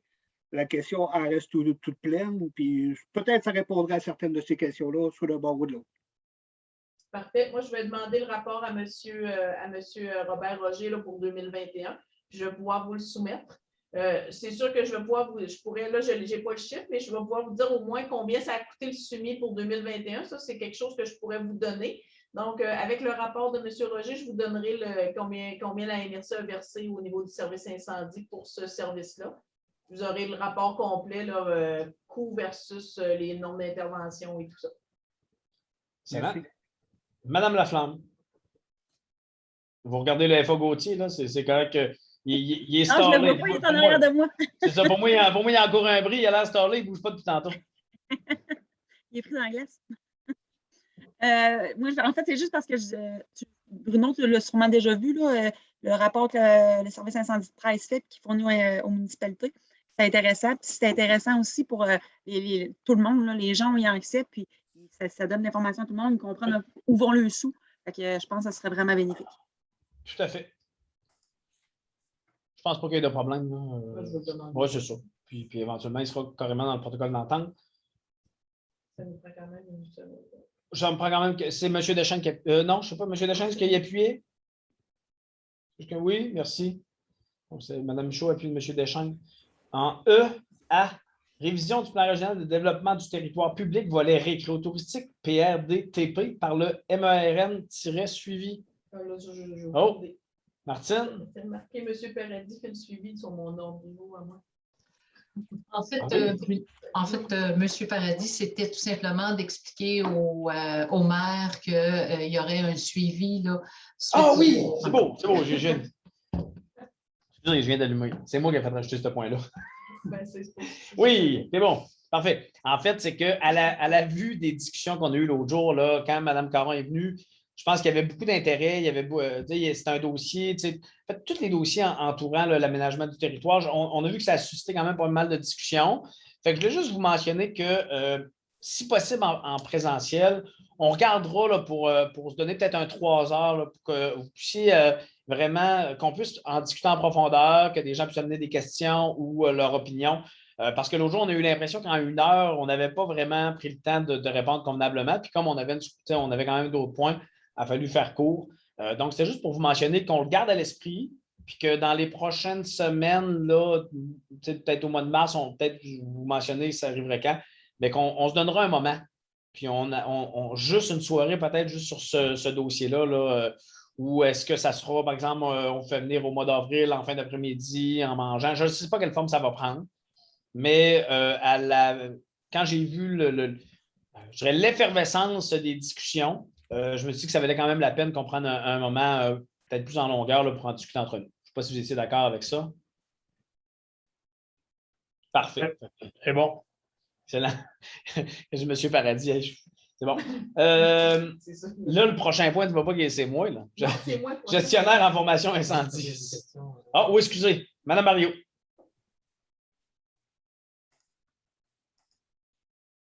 Par rapport au schéma d'aménagement, on a un délai là, de rencontre maximum jusqu'au 31 mars. C'est-tu obligatoire? Parce que c'est court un peu. Ça peut-tu être prolongé, ça, d'après toi, Bruno? C'est une excellente question à laquelle je ne peux répondre. Je ne sais pas si quelqu'un dans la salle le peut. Sinon, je vais m'arranger pour vous donner la réponse. Est-ce que Martine aurait la réponse à cette question-là? J'imagine que le calendrier qui a été déposé est suite à une rencontre en commission d'aménagement, M. Fortin peut-être, ou les membres de la commission d'aménagement. Est-ce que c'est... Je suis sur le dossier. Le calendrier qui vous a été déposé, puis là, on parle du schéma ou on parle du plan régional de développement? Là, c'est deux choses différentes. Si je peux répondre, dans le fond, c'est les informations locales qui doivent être transmises à Mme Caron pour le 31 mars. C'est ça, parce que si vous voulez regarder, si la commission, vous avez établi un échéancier dans le processus, alors c'est sûr qu'à ce moment-là, elle a conçu le calendrier en fonction de ça. S'il y a quoi que ce soit, une difficulté à pouvoir lui transmettre les informations, moi, je vous invite à prendre contact avec elle parce que c'est elle qui va gérer, qui gère dans le fond, qui coordonne l'ensemble de la démarche. Et elle pourra peut-être vous indiquer là, comment vous pouvez ajuster des choses. Fait que ce serait de la contacter directement. Je ne crois pas que ce soit un délai qui est réglementé, là. Non, ce n'est pas un délai qui est réglementé, mais par contre, étant donné que toutes les étapes s'enchaînent une après l'autre, alors dans sa coordination, c'est sûr mais elle peut à ce moment-là ajuster là, les informations selon vos capacités. Fait que moi, je vous invite à communiquer avec elle directement. L'idéal, c'est de fournir les documents ou les informations le plus vite possible quand vous les avez. Il y a des municipalités qui les ont déjà. Puis, il n'y a pas personne qui va avoir d'amende parce qu'il va remettre le document trop tard. Donc, la procédure vise à consulter les gens. Je pense qu'il est possible là, de demander des courts délais. On a une prochaine rencontre de la COMA le 15 février. On va déjà pré-analyser les demandes qu'on va déjà avoir. Puis, les demandes qui rentreront plus tard, on va les analyser au mois de mars plutôt que... idéalement, là, avant la 3e du mois de mars, il faudrait avoir fourni les documents là, parce qu'on a une rencontre à chaque mois et elle est dans la 3e semaine du mois. 2e. C'est bon? En tout cas, j'en jaserai avec au comité. En fait, ou avec Mme Caron. Donc, ça vous Oui, avec Mélissa, oui, avec Mme Caron. Excellent. Parce qu'on a un travail à faire dans les municipalités, là, puis il y a des... En tout cas, c'est ça, là. Mais en tout cas, c'est pas grave, là, j'en parlerai avec elle. Fait. Monsieur Rioux. Ça va, c'était juste en fait, ça c'est préalable un peu. Ça peut rester des lignes très générales parce qu'on a des rencontres après, chaque municipalité va rencontrer justement, peut-être pas le comité, mais déjà Mme Caron. Je pense que c'est très préliminaire, parce que c'est dur d'ici le 30 mars d'avoir tout en main. Là, c'est peut-être ça, si la municipalité a déjà en main des lignes, des informations déjà, peut les transmettre, mais comme en bout de piste, en bout de ligne, moi aussi j'ai des questions, mais je veux rejoindre Mme Caron. Parfait, M. Fortin, en réponse. Si vous me permettez, c'est simplement que la semaine dernière, quand on a eu la présentation de Mme Caron, elle nous a envoyé la journée même une liste de choses préalables qui pourraient débroussailler les enjeux chez vous. Il va y avoir une rencontre avec vos conseillers ou avec le DG, le maire, tout dépendant, les responsables d'urbanisme. Puis, si vous avez déjà des orientations, des positions, des projets connus, de lui faire parvenir au préalable, ça lui permet de se faire une tête et d'arriver beaucoup mieux préparé à la rencontre qui va vous permettre là, d'enligner les choses, puis après de passer à la planche à dessin, puis de revenir avec des informations ultérieures, plusieurs semaines, voire des mois, tout dépendant les périodes que vous prenez là, pour analyser le tout. Là. Mais c'était dans le but là, de d'être mieux préparés aux rencontres avec chacune des municipalités. Il y avait plusieurs documents qui étaient demandés quand vous les avez. Si vous ne les avez pas, écoutez, c'est pas plus grave, là. Merci beaucoup. J'imagine, Mme Barriot, que c'est une jeune main, mais qui date d'il y a quelques minutes. C'est bien ça? Je ne ferai pas avoir deux fois, en tout cas, j'espère. Donc, en B, gestionnaire en formation incendie. Pour juste faire un rappel, dans le fond, en 2000, fin 2020, il y a eu des choix de fait au niveau de la formation, au niveau de l'incendie. Donc, en 2021, la MRC n'a pas renouvelé son mandat de gestionnaire de formation et avait mandaté la ville de Montjoly, le service incendie de la ville de Montjoly, pour faire la gestion. Puisque nous on n'avait plus, dans le fond, de personnes. Et à partir de juillet 2021, on n'avait plus aucun personnel au niveau incendie, au niveau de la MRC. Donc, le gestionnaire de formation a été délégué à la ville de Montjoly. L'École nationale des pompiers nous demande, dans le fond, de passer une résolution qui délègue dans le fond, on demande à l'École nationale, mais d'accréditer la ville de Montjoly à la place de la MRC. Donc, on va comme demeurer des gestionnaires de formation, on va facturer la ville de Montjoly qui va refacturer si ça revient exactement au même, mais il fallait comme demander à l'école d'accréditer la ville de Montjoly en notre nom. C'est une formalité, c'est juste que au lieu de passer directement par la ville, on nous oblige quand même à faire comme un petit détour via la MRC. C'est M. Robert Roger qui est venu me voir ce matin pour me demander, dans le fond, à la demande de l'École nationale. C'est une simple formalité, mais il semblerait que 60% des MRC fonctionnent de cette façon-là et c'est la résolution qu'il fallait passer. Ah, c'est comme vous vous rappelez dans Astérix et Obélix, la Maison des Fous. C'est une formalité administrative. Donc, voilà. Est-ce que ça me prend de proposition? M. Véraud, on n'a plus de M. Dubé. Entente de partenariat territorial en lien avec la collectivité du Bas-Saint-Laurent, bilan et renouvellement, on en a parlé tantôt avec Mme Fillon. Est-ce qu'il y a des gens qui veulent la proposer, cette entente de partenariat? Aller de l'avant. Mme Laflamme, on n'a plus de M. Fortin. J'ai ajouté un petit dé pendant que je sais pas. C'est les deux mêmes qui vont faire il y a deux résolutions à faire. Je peux prendre les mêmes deux, si vous êtes à l'aise, Mme Laflamme et M. Fortin. En D, pendant que vous regardiez ailleurs, j'ai rajouté un petit point. J'ai eu un appel de Mme Ariane Francoeur, adjointe de la députée Christina Michaud, qui rencontre M. Leblanc, ministre des Infrastructures fédérales. Donc, elle voulait savoir si vous avez des projets actuellement qui sont en attente de financement fédéral. Si c'est le cas, soit en faire part à Mme Francoeur dans les plus brefs délais, parce que d'ici quelques jours, Mme Michaud aura une rencontre avec M. Leblanc. Sinon, vous pouvez aussi me les envoyer et je transmettrai l'information à Mme Michaud. Donc, d'un côté ou de l'autre, je vous invite à, ou si par exemple vous avez des projets éventuellement qui vont être déposés dans un programme fédéral d'infrastructure, donc la même formule, soit Mme Francoeur, Ariane Francoeur, je me demande que vous avez ses coordonnées, sinon avec celle de Sabrina-Beaulieu, on vous les enverra. Et puis sinon, vous pouvez toujours me les envoyer d'une manière ou d'une autre, là, et puis je m'assurerai que Mme Francoeur là, les ait en sa possession. Ça vous va? Excellent.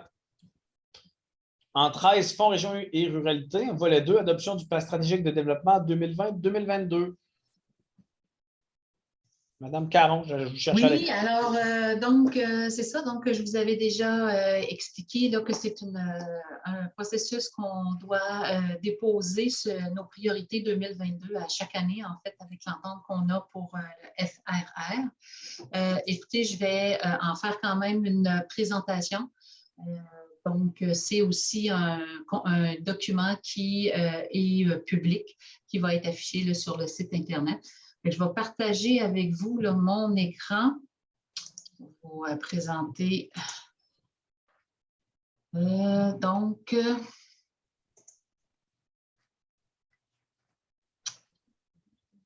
tout le monde voit mon écran, j'imagine? Oui, ça va. Ça va bien? Bon, écoutez, je vais le mettre sous forme de diaporama. Voilà. Vous le voyez toujours, ça va? Oui. OK. Donc, essentiellement, écoutez, le plan, on avait adopté en 2020 un plan stratégique 2020-2022 et donc, cette année 2022, on a identifié nos priorités. Ce que je dois expliquer dans le plan stratégique donc, repose sur des principes transversaux et sous-jacents. Donc, essentiellement, ce sont des principes sur lesquels, à chaque fois qu'on va décider ou qu'on dit on met de l'avant une activité ou un projet, bien, on s'assure que ces principes-là sont respectés. Essentiellement, le principe de développement durable dans l'ensemble de ces actions, donc de toujours prendre en considération une approche de développement durable, d'agir en concertation. Donc, essentiellement, concertation, c'est l'ensemble des municipalités du territoire, d'avoir de la place pour tout le monde et de s'assurer qu'on a tous les partenaires alentour d'une table. Agir en complémentarité, dans un sens où c'est encore les forces de chacun qui vont être mises à profit. Et on parle aussi de développer le territoire dans le respect des caractéristiques géographiques et des aires d'influence propres à chaque secteur. Fait que dépendant aussi de où on va intervenir, on va prendre en considération, quand on parle du haut pays ou du littoral, il y a des particularités qui sont là, que ce soit l'Est ou l'Ouest. Alors, ça aussi, de prendre ça en considération. Et naturellement aussi, dans tous les projets, c'est d'agir dans une perspective d'innovation. Donc, essentiellement, d'essayer de trouver là, des solutions, des aspects plus innovantes là, dans nos approches. Donc, essentiellement, à partir des 4 axes qu'on a dans notre plan stratégique, pour chacun des axes, il y a des objectifs stratégiques et dans chacun des objectifs stratégiques, donc, il y a eu des activités identifiées ou des projets qui vont être mis de l'avant. Notre premier axe, c'est renforcer notre gouvernance.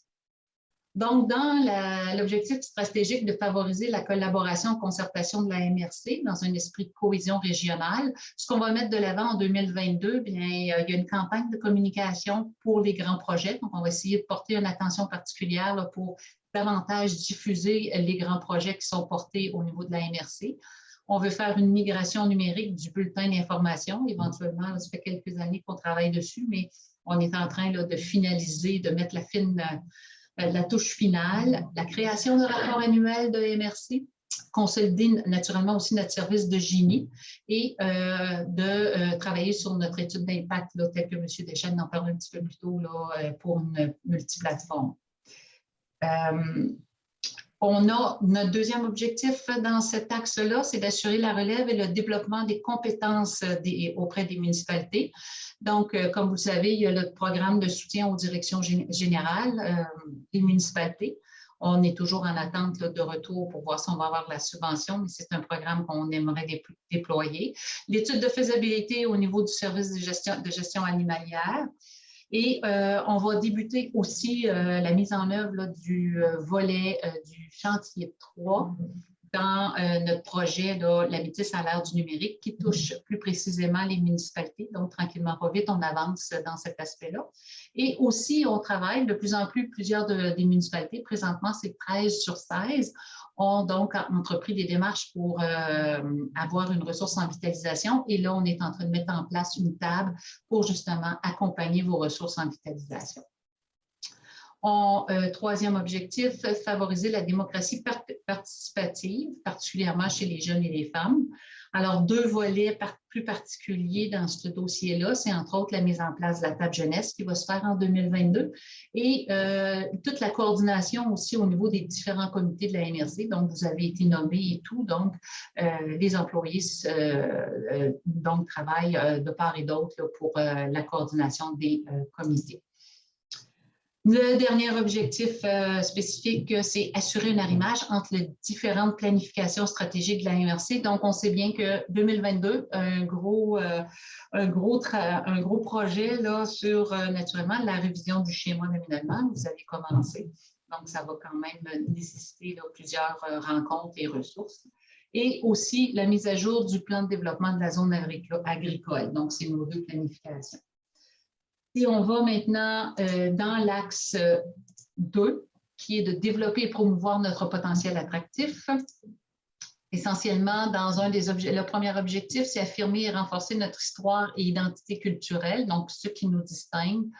On a naturellement la mise en œuvre de la nouvelle politique qui a été adoptée juste à la fin de l'année 2021. On va diffuser le balado Chiard, une épopée rurale qui met en valeur tout le territoire. Et aussi, on travaille naturellement au soutien à la mise en valeur de l'Empress of Ireland.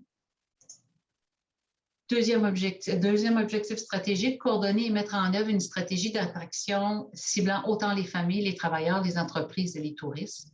Donc, créer un site promotionnel de la Métis. On va travailler sur l'élaboration d'un plan d'action en attractivité et promotion territoriale. Par ailleurs, notre nouvelle ressource en attractivité a débuté le 2 février. Elle est avec nous. Vous allez avoir l'occasion de la rencontrer. On va aussi, en 2022, mettre en œuvre le plan d'action en matière d'immigration. Donc, on est en train de finaliser. D'ailleurs, on a une séance de travail le 2 mars qui s'en vient. Et faire la promotion des entreprises agroalimentaires, donc de notre dépliant de Goûter la Métis, qui va être redéployé cette année. Maintenir et bonifier notre développement récréo-touristique à l'année. Entre autres, bon, poursuivre le dossier du Mont-Commis tant que faire se peut. Appuyer le développement de sentiers de vélo de montagne, appuyer le développement de ski hors piste à la montagne Saint-Pierre, soutenir les activités du parc régional, aménager des sentiers le long de la rivière et soutenir des travaux d'amélioration au bâtiment d'accueil du parc de la rivière Métis. Et aussi mettre en place un processus d'accueil et d'intégration des nouveaux arrivants. On va probablement l'effleurer en 2022. Tout dépend là, du travail que la nouvelle ressource va pouvoir faire. C'est sûr que la première chose, c'est un site promotionnel. Après ça, c'est tranquillement pas vite de mettre en place un processus d'accueil. Ça, c'était pour notre axe 2. L'axe 3, qui est assurer une gestion responsable de nos ressources. Alors, dans cet axe-là, on a assuré le maintien et l'optimisation du potentiel agricole et forestier. Donc, on va dresser un portrait de l'offre agroalimentaire dans la Métis. On va accompagner et soutenir des projets agricoles, agroalimentaires, dont, entre autres, là, Inolin et d'autres projets, je ne les ai pas tous nommés. Accompagner le développement de la ferme-école. On a quand même une ferme-école qui est très proactive. On va vous en reparler d'ailleurs. Donc, je pense qu'on peut vraiment faire profiter là, de leur engouement pour cet aspect-là et travailler avec eux de concert.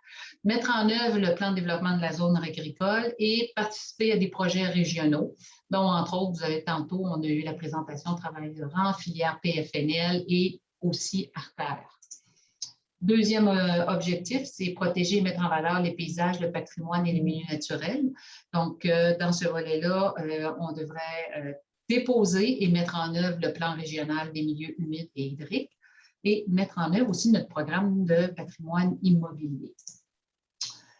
Protéger et mettre en valeur les territoires non organisés. Le principal point sur celui-là, c'est naturellement notre participation, puis on va en reparler, de la révision du plan régional de développement des terres publiques.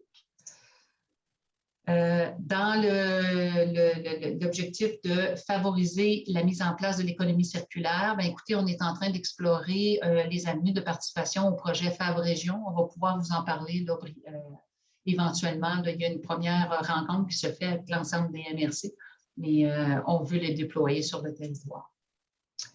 Finalement, soutenir et accompagner les municipalités et les communautés dans leur initiative d'adaptation au changement climatique. Alors, naturellement, élaborer un guide de gestion côtier et documenter les impacts du changement climatique en agriculture et proposer des actions pour faciliter l'adaptation. Dernier axe, assurer une vitalité de nos milieux de vie. Donc, dans ça, au niveau des l'objectif stratégique, soutenir, accompagner les municipalités et les communautés dans l'aménagement de leur territoire. Donc, soutenir, accompagner le projet des haies brise-vent qui est porté par Écométis et accompagner les municipalités aussi dans les modélisations immobilières. Donc, c'est de plus en plus travailler avec vous pour des réflexions, des ateliers de réflexion qui est à essayer de voir comment vous pouvez maximiser tous les bâtiments qui sont sur votre territoire et comment on peut arriver à en tirer profit, comment vous allez gérer tous les impacts. Là, on parle des églises, des écoles, plein de bâtiments. Là, donc, ça, c'est des choses sur lesquelles on veut enclencher cette année avec vous, vous accompagner là-dedans. Soutenir et accompagner les municipalités et les communautés dans leur développement économique, culturel et social, mais naturellement, il y a tout le soutien qu'on fait à Métis en affaires, notre mandataire pour le développement économique. Mettre en œuvre le projet, naturellement, la Métis à l'ère du numérique, mettre en œuvre le plan d'action jeunesse et le plan d'action MADA, coordonner nos différents programmes de financement qui sont offerts aux organismes et municipalités. Donc, on parle du fonds de vitalisation, programme d'initiative culturelle, nos politiques de reconnaissance, et aussi soutenir des projets de mise en marché agroalimentaire, donc les marchés publics et la caravane de producteurs.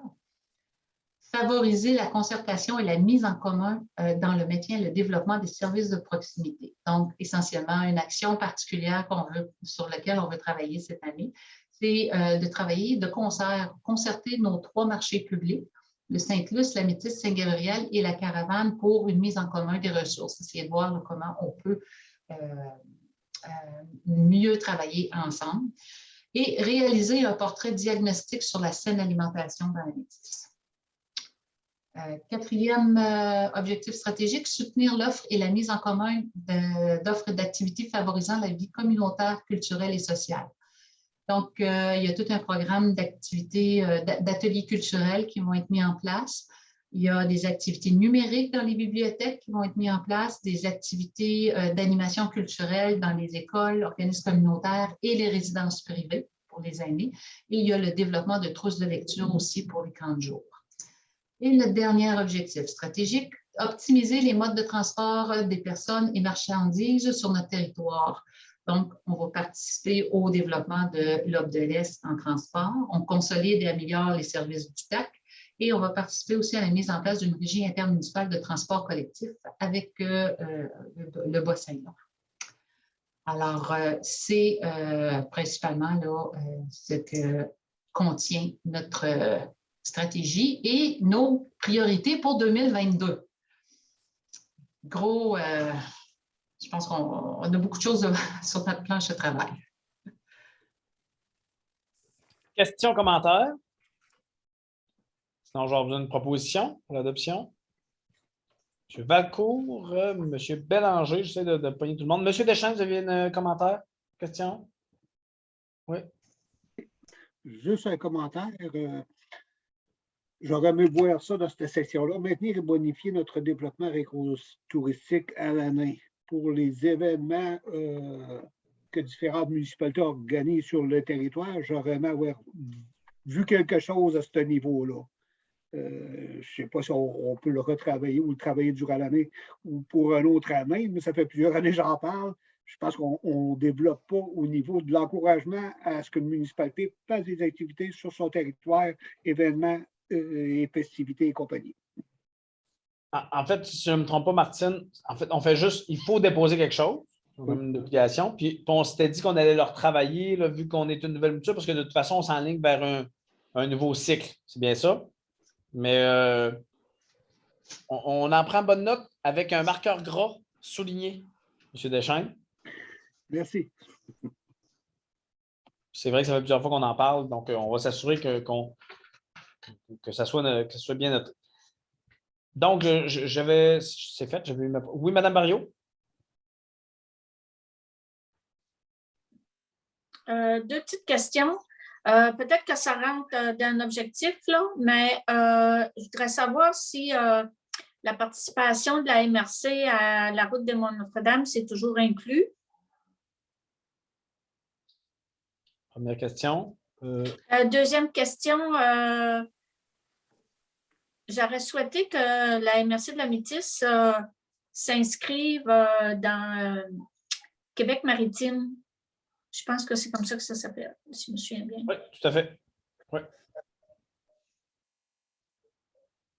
Je vais le mettre comme tout de suite après. Okay? Je vais le mettre en 13.3, ça. Pour la première question, Mme Caron. Pour ce qui est la route des Monts-Notre-Dame. Des Monts-Notre-Dame, effectivement, on est toujours partenaire dans le processus. D'ailleurs, j'avais des discussions avec Martin dernièrement là, concernant le soutien financier qu'on avait fait, qui se termine cette année. Et là, on va être en rediscussion pour voir comment on peut aider. Là. Donc, c'est un processus là, on n'a peut-être pas de présence physique présentement alentour de la table parce qu'on était en effectif réduit. Alors, peut-être que ça va être notre nouvelle ressource en attractivité ou parce qu'elle a quand même à faire la promotion de plusieurs attraits touristiques. Alors là, avec la nouvelle ressource, on va pouvoir retravailler. Dernièrement, on était là, à effectif réduit, donc on limitait là, les participations. Peut-être pour informer les autres maires de la Métis, la route des Monts-Notre-Dame, les municipalités de la Métis qui sont sur la route, c'est Sainte-Luce, c'est comme le départ, Saint-Donat, Saint-Gabriel. Puis ça se rend jusqu'à un petit peu plus loin que Ville-des-Gelées. Puis il y a 5 personnes sur l'exécutif. Puis actuellement, on est 3 de la Métis. Ça fait que la Métis est bien représentée. C'est bonne chose. Monsieur Rioux. Oui, juste peut-être compléter pour... en fait, oui, c'est ça. La route des Monts-Notre-Dame traverse bien 3 MRC, entre autres les Basques, Rimouski-Neigette et la Métis. Puis, les autres MRC, tu me corriges, Micheline, les autres MRC contribuent à promouvoir, en tout cas, être partenaires, entre autres, mais aussi ce qui avait été un peu... en tout cas, ils participent vraiment à aider là, de quelque manière qui soit, mais en tout cas, peut-être plus facilement la route des Monts-Notre-Dame, parce que pour avoir siégé sur le comité exécutif, Micheline et moi, on avait eu quand même une rencontre avec Bruno. On avait réussi à avoir un fonds, là, mais je trouve que ça avait été très complexe d'essayer de faire reconnaître par la MRC de la Métis d'avoir de l'aide un peu, parce que par rapport au programme, il n'était pas adapté vraiment à promouvoir une route touristique. Mais je pense que ça va de soi. Les retombées sont là. L'implantation est faite, il reste à faire la promotion.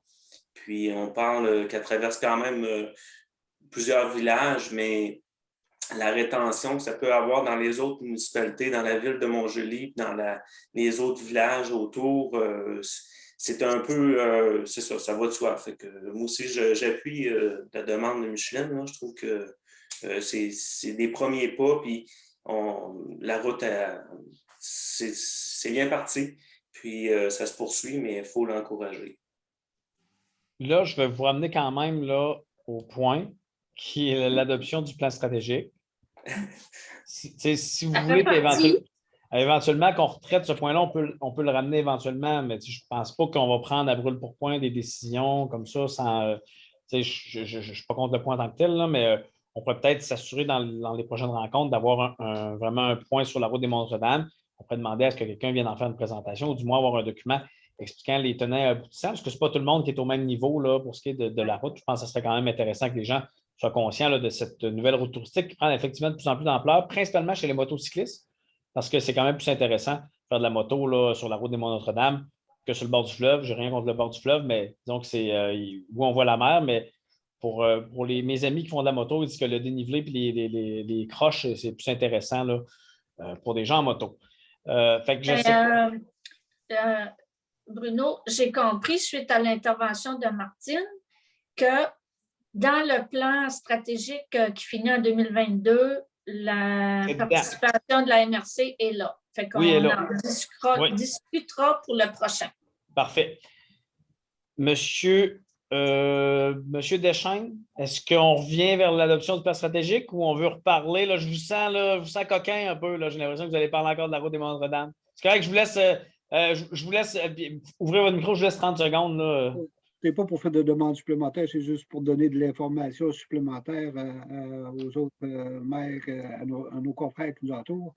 C'est principalement la route des Monts-Notre-Dame, d'école de la route des frontières, c'est-à-dire de Saint-Jean-de-la-Lande, l'autre bord du Témiscouata, pour justement passer par l'arrière-pays et déboucher à Saint-Brieuc et finalement finir vers Sainte-Luce. C'est un beau parcours. Je pense qu'à un moment donné, c'est une nouvelle manière d'attirer du tourisme via le Témiscouata, mais via aussi le Nouveau-Brunswick, qui ont souvent des fois tendance à aller directement vers Rimouski. et éviter notre région. On a des commerces qui sont sensibilisés à cette route-là, qui sont de proximité de la route. C'est sûr, c'est le Bas-Salaire qui est touché principalement parce qu'il ne fait pas partie de l'ATR Gaspésie. Alors, donc, les municipalités, on a une municipalité communautaire qui ont un ou deux commerces qui ont embarqué dans la route des Monts Notre-Dame pour avoir des publicités. À Saint-Angèle, on a, je pense, les gens de la Tour Eiffel qui sont avec nous autres dans la route des Monts Notre-Dame. C'est une belle réalisation, mais au cours des années, la MRC aussi a contribué. Là. Je pense que on a fait, deux fois. 3 ans. Oui. On a donné des... En fait, oui. J'imagine que c'est encore sur la route des Monts-Notre-Dame, Mme Michaud, qui nous rappellera que les hauteurs est dedans, j'ai l'impression.